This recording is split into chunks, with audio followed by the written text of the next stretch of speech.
सांगलीत ओबीसी एल्गार भव्य मेळावा होतोय. आपणही या मेळाव्यात सहभागी व्हावं असं आवाहन ओबीसी नेते लक्ष्मण हाके यांनी आज सांगली येथे पत्रकार परिषदेमध्ये नागरिकांना केलं.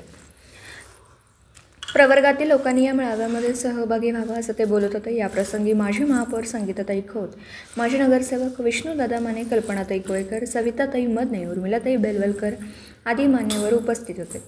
पत्रकार राजेंद्र शिंदे, झी न्यूज मराठी.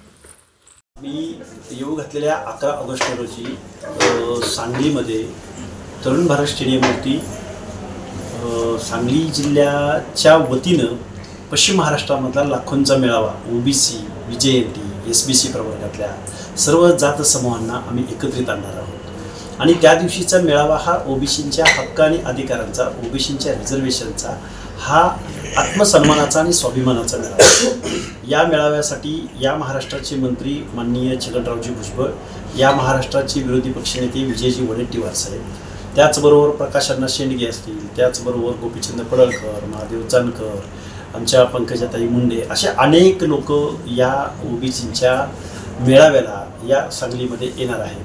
आणि सांगली शहर, सांगली जिल्हा याच्याही पलीकडे जाऊन पश्चिम महाराष्ट्रामधल्या प्रत्येक जिल्ह्यामधून, प्रत्येक तालुक्यामधून या सर्व 12 बलुतेदार असतील, 18 अलोतेदार असतील, विमुक्त जाती जमातीमधली लोक असतील, ही वाजत गाजत या मेळाव्याला येतील आणि आपल्या हक्क आणि अधिकाराचा एल्गार या सांगलीच्या तरुण भारत स्टेडियमवरती पुकारतील.